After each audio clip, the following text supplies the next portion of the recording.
Yo, what's up everyone? This video we're looking at the NBA preseason slate. First ever preseason video for me. I'm just so excited that NBA is back. Had to come on here and make a video. I played the last couple preseason slates and they've gone well. Won both. If you were able to get in the pivots, because a couple days ago I had to get Giannis out with a couple minutes left. Tweeted out to play Levine.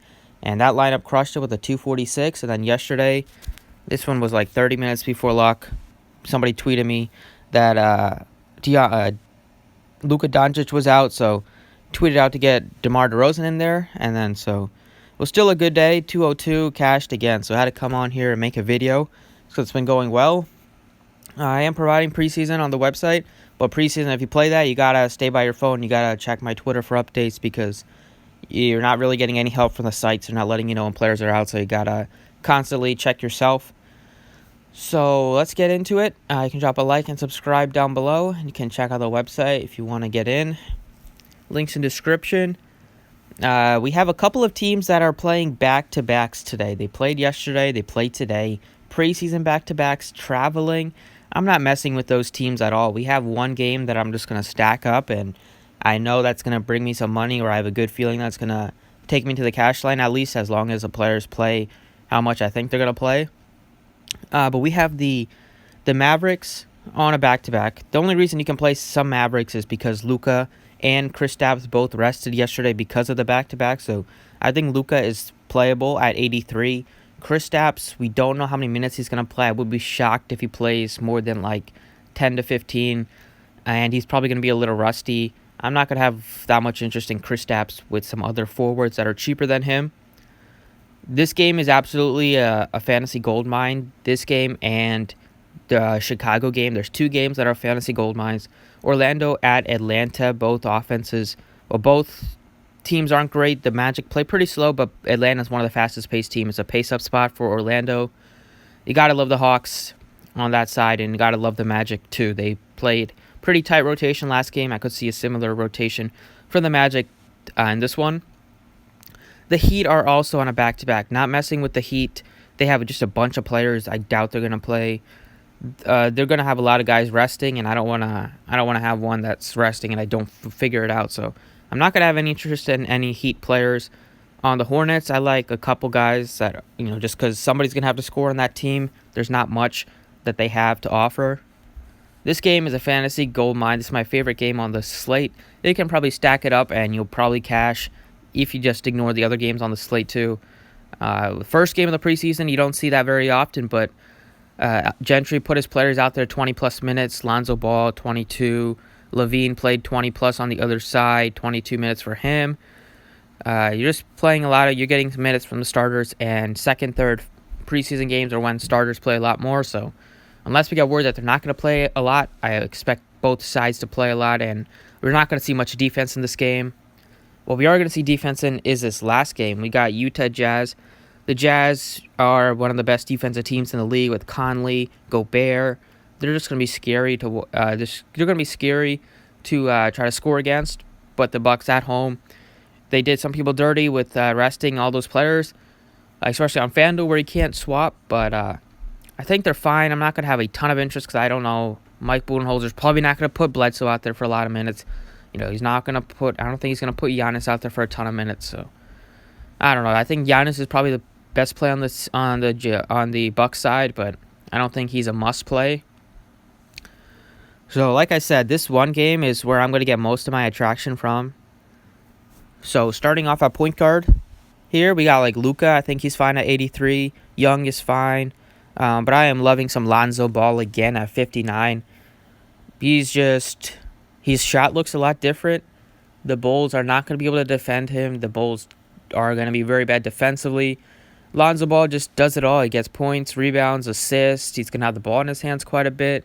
Only shot 3 of 10 last game, but he still crushed value just because he does a little bit of everything on the court. So 5,900 seems a little too cheap for him.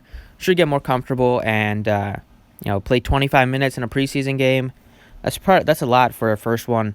So we could see a similar amount of minutes as the Pelicans. They try to build chemistry with all their new guys heading into the regular season. So I'm loving some Lonzo Ball. At shooting guard, a couple guys stick out. I like Drew Holiday at 68. He was just unconscious shooting the ball 7 of 9 in his first preseason game. He's like the one guy that I could see not play a ton, but this is his second preseason game, so he only played 18 minutes. I would expect 20 to 25 this one. I like him a lot, especially for game stacking. Love stacking in NBA. This one looks pretty good with Holiday at 68. And then Butler played yesterday. I would not expect him to play much at all today, back-to-back on the road. He's not young. He's a veteran, so not going to have Butler. I love Zach LaVine at 66. And then if you're going, like, there's not a ton, but cheap, like Kobe White at 48 is fine. And then you're kind of really scrapping for value here. Maybe Reggie Jackson. He's not great, but he's only 4,400. That's pretty cheap. And Markelle Fultz as well. He's been playing some solid minutes off the bench, and he's been filling up the stat sheet. He's viable at 43. And I don't think I'm going to dig that much deeper. I don't think there's anybody else. Maybe Justin Jackson at 4,000 too if he gets another start. But it is a back-to-back for him too. So, yeah, I'm just not going to really have that many teams interest in the teams that are on back-to-back, the two teams I'm going to have interest in is the Bulls and the Pelicans. Give me Zach LaVine on the other side. He's like the point guard. He has the ball in his hands quite a bit. We also stuffed the stat sheet in his first preseason game. At home, he's explosive. He gets to the rack. He's not hesitant to shoot. We all know that. He continues to shoot the basketball, and I think he can have a really solid one at only 66. Love the price tag. At forward, Giannis is definitely playable at 8,500. The Jazz are definitely one of the toughest defenses he's going to face, but I think he's fine at 85. Aaron Gordon has looked really good the first two preseason games. Last one, he put up 25 points and 8 rebounds in 25 minutes. I think he's a really good play. And then you got Brandon Ingram. I like him if you're stacking up this game like I am.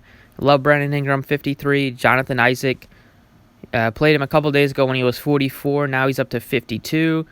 Price tag is a little up there, but he is looking a lot better. He's looking a lot bigger this year. He's looking a lot stronger, and I think he's going to have a lot better season than he did last year. So I think he's fine at 52. And then looking for some value here, you got it's not a ton at forward that I really like. Not a ton at all. So I think I'm looking in that range.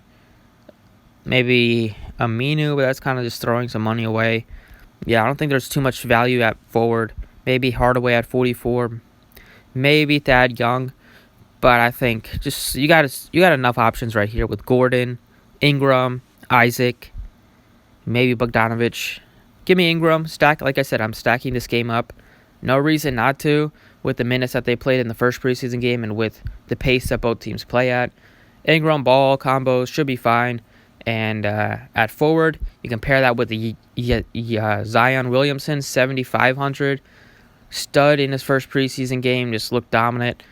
And he played 28 minutes, so you're looking at a guy that almost played 30 minutes in the first game. Gentry loves to put his players out there, so no reason why I can't go right back to them. Christian Wood is probably another sleeper that you can look at. He looked really good in his first one. The Pistons are probably not going to throw Griffin after the injury that he dealt with at the end of last season out there for a ton of minutes, and Drummond's probably not going to play a ton as well. He's probably going to play like 20 to 25 minutes. But Christian Wood at 5,000 should play quite a bit off the bench, and he can really stuff the stat sheet, really stuff the boards and the rebounds. And then Miles Bridges, 4,300. Somebody's going to have to score in the Hornets. He's cheap at only 43 with some solid upside. So there's some nice power forwards that are cheap enough. Markieff Morris got suspended or got thrown out of last preseason game, but he was playing pretty well before he got thrown out. At only 41, he's worth a shot as a value flyer. And that's kind of it. So I'm going to play Zion against his Bulls defense. Looked amazing in his first preseason game. Pelicans play at such a fast pace. Everybody eats. Everybody gets involved. Loving that stack. So give me Zion.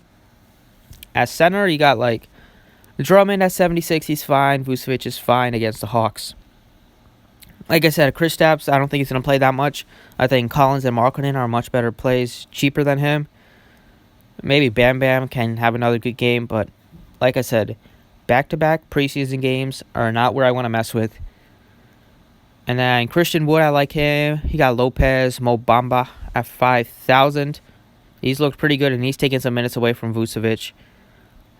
And that's kind of it. I don't think Okafor I think Okafor and Hayes didn't play much, or they might have split some minutes in the first one. But I'm going to go ahead and get Lauri Markkanen, who played 22 minutes in the last game. He looked solid on the court at home this time. He can really shoot. It's going to be him and Zach LaVine taking most of the shots on the Bulls. You got exposure to all of them. You got exposure to the 3 Pelicans that I really like. You could even play Drew Holiday if you want, but so far I'm liking it. And then 5,500 for a guard. I think Terry Rozier is a really solid option. 5,500. The coach Borrego already said he's going to play 34 minutes per game during the regular season. In the first preseason game, he almost had a double-double with 9 points, 9 assists. He played well over 20 minutes, and at home this time against the Heat, who could be resting some of their players. I think Rozier is going to continue to shoot. He's not afraid to shoot, and he's a pretty solid permanent guy, especially when he's the number 1 option. So that's what I'm liking for this preseason slate. Stacking up this Pelicans-Bulls game, I think it's a really solid game, and you got some... you got the Hawks Magic game is probably my second favorite to go to. So you got quite a bit of options in this one. We'll be tweeting out on Twitter if anything changes, so follow me there at the DFS Process. Thanks for watching. You can drop a like if you enjoyed, and good luck today.